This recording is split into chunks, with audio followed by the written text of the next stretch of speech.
Sobat UTY, tahukah kamu bahwa jenjang D3 Sistem Informasi pada saat ini semakin banyak pilihan hal-hal yang bisa dipelajari loh, khususnya di Universitas Teknologi Yogyakarta. Mulai dari programming yang meliputi web dan mobile apps developer, dan masih banyak yang lainnya, serta ada kategori umumnya juga. Jadi, jangan khawatir kalau kamu belum yakin dengan kemampuan programmingmu, Sobat. Mungkin kategori umum adalah jalan ninjamu. Berikut penjelasan detailnya. Pada umumnya, D3 Sistem Informasi mampu mengembangkan sistem komunikasi data atau jaringan komputer yang sesuai dengan perkembangan terkini dan kebutuhan pengguna. Programming adalah salah satu konsentrasi yang menekuni bidang tersebut. Pada konsentrasi programming ini, terdapat 4 bidang kategori, yaitu Web dan Mobile Apps Developer, Database Management System, Software Management, serta Hardware and Software Installation. Pertama, Web dan Mobile Apps Developer mampu merancang, membuat, dan mempublikasikan sistem. Software developer umumnya terlibat dalam pengembangan game, aplikasi bisnis, serta aplikasi perusahaan untuk penggunaan internal.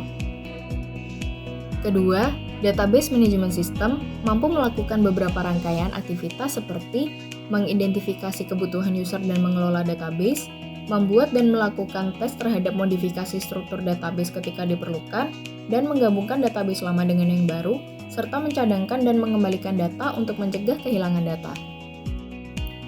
Ketiga, software management mampu melakukan beberapa rangkaian aktivitas seperti membuat rencana kerja program, memantau dan mengevaluasi kinerja program, serta membuat laporan-laporan program.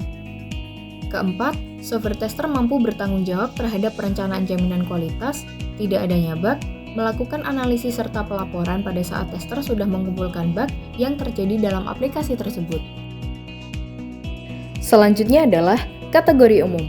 Pada kategori ini, terdapat 4 bidang pilihan yang terdiri dari Network Engineer, Data Engineer, Support System, Solusi SITI, dan e-Business. Pertama, Network Engineer. Dalam proses ini, mereka bertugas untuk membuat kerangka untuk komponen fisik, organisasi, serta konfigurasi fungsional untuk setiap jaringan yang digunakan, dan mampu melakukan serangkaian aktivitas seperti mendesain jaringan, membangun dan membuat model jaringan, menjaga keamanan jaringan, serta membuat jadwal perawatan sistem jaringan. Kedua, Data Engineer merupakan seseorang yang memiliki tanggung jawab dalam mengatur serta mengelola proses arsitektur data pada suatu perusahaan. Untuk menjadi seorang data engineer, skill yang harus dikuasai diantaranya adalah paham terhadap beberapa bahasa pemrograman seperti SQL untuk kebutuhan analisis dan struktur database. Ketiga, support system. Seorang teknisi di sebuah organisasi atau perusahaan yang bertanggung jawab untuk instalasi, evaluasi, dan peningkatan terhadap 3 objek utama, yaitu komputer, software, dan network system. Keempat, e-business mampu mengelola sistem informasi dan teknologi informasi dalam skala enterprise untuk mendukung proses bisnisnya. Misalnya, pengelolaan pengetahuan integrasi aplikasi e-commerce, e-government, smart city, dan lain-lain. Selain dari bidang-bidang minat yang telah disebutkan, terdapat beberapa kemampuan soft skill, yaitu kemampuan-kemampuan dalam berkomunikasi, bekerja dalam tim, dan yang lainnya. Kemampuan-kemampuan tersebut menyatu di dalam kurikulum program studi Sistem Informasi Program Diploma 3 UTY dan dibangun melalui tugas-tugas kelompok, presentasi, diskusi, kerja praktek ke dunia industri atau bisnis, dan sebagainya.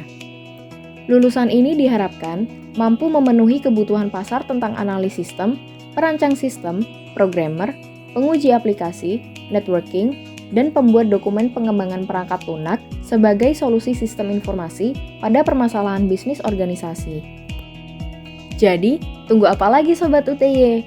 Yuk, segera mantapkan pilihanmu dan wujudkan cita-citamu dengan bergabung di D3 Sistem Informasi Universitas Teknologi Yogyakarta.